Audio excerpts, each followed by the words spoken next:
আলাউদ্দিন জিহাদির জায়গায় আসতে তাহেরি সাহেব আপনার আরো 100 বার জন্ম নিতে হবে।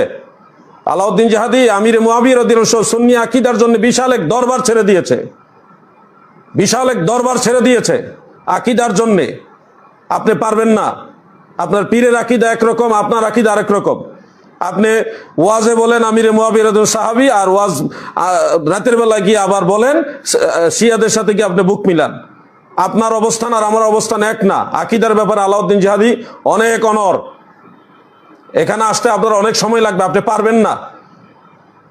এই জন্য বলছি আকীদার ব্যাপার আমাকে বলার প্রয়োজন নাই। আকীদার ব্যাপার আমি অনেক প্রমাণ দিয়েছি, কাউকে ছাড় দেই নাই পর্যন্ত। আইনুল হুদা সাহেবের মতো আলেমকে আমি ছাড় দেই নাই, মুফতি শাহ আলমকে আমি ছাড় দেই নাই আকীদার কারণে। বড় বড় আলেমদেরকে আমি তাদেরকে বিচ্ছিন্ন করে দিয়েছি আকীদার জন্য। আপনি পারবেন না, এত বড় অবস্থান নিতে আপনি পারবেন না। এই জন্য আমি বলবো কথাবার্তা যাই বলেন আলোচনা সরাসরি করে আপনি বলবেন, যেটা জানেন না সেটা জানবেন। আমিও প্রয়োজন হলে আপনার কাছ থেকে জানবো, কিন্তু আপনি হুটহাট করে উস্কানিমূলক একটা উদ্দেশ্য প্রণোদিতভাবে কমেন্ট করবেন, এটা মেনে নেওয়া হবে না। আপনাদের পিছনে কোনো সুন্নি মুসলমান নামাজ পড়া ঠিক হবে না। আমি চাই মুফতি গিয়াসউদ্দিন তাহেরি সাহেব, আপনার যদি উদ্দেশ্য সৎ হয়ে থাকে আপনি আপনার কমেন্টটা ডিলিট করে দেন।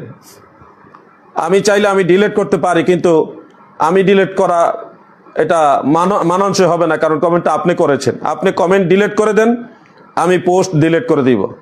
আমরা আবার আলোচনা করব, আবার আগের মতো একসাথে কথা বলবো, চলবো। এটা আমার প্রস্তাব রইল। তাহেরি সাহেব, আমি আবার বলছি, আমি চাই আপনার আর আমার মাঝে দূরত্ব হোক, এটা আমি চাই না। আমি চাই আপনি সেই কমেন্টটা আপনি নিজে ডিলিট করেন, আমিও সেই পোস্ট ডিলিট করে দিব। আমরা আগের মতো আবার কথা বলবো, আগের মতো সেই সক্রিয়তা, সক্ষতা, আন্তরিকতা আমরা রেখে চলবো। কিন্তু আপনি কমেন্ট যদি ডিলিট না করেন তাহলে আমিও পোস্ট ডিলিট করব না। তবে মনে রাখবেন, আপনার এই কমেন্ট করাটা উচিত হয়নি। আপনি এইভাবে একটা উদ্দেশ্য প্রণোদিতভাবে, আমি এক জায়গায় নামাজ পড়তে যাচ্ছি, একজন আল্লাহর ওলি, একজন বুজুর্গের সোহবতে যাচ্ছি, সেটাকে কেন্দ্র করে আপনি আমির মুআবিয়া রাদিয়াল্লাহু আনহু সাহাবী কিনা ওনার পীরজাদার কাছ থেকে ভিডিও নিয়ে আসতে বলতেছেন, অনুরোধ করতেছেন। কি একটা অবস্থা! এটা কি আপনার যুক্তিসঙ্গত দাবি হলো? আপনি তো পার্সোনাল বললে আমি এটা মনে বুঝাইতাম যে না, যে তাহেরি ভাই বলছেন, আমি এটা চেষ্টা করব, অথবা দেখি কি অবস্থা। আপনি পার্সোনাল সোশ্যাল মিডিয়াতে এটা বলার উদ্দেশ্য হলো ওই দরবার শরীফকে আপনি প্রশ্নবিদ্ধ করলেন, একজন আল্লাহর ওলির দরবারকে আপনি প্রশ্নবিদ্ধ করলেন। এই জন্য আমার প্রস্তাবটা আপনি বিবেচনা করে দেখবেন। আশা করি সুবুদ্ধির উদয় হবে ইনশাল্লাহ।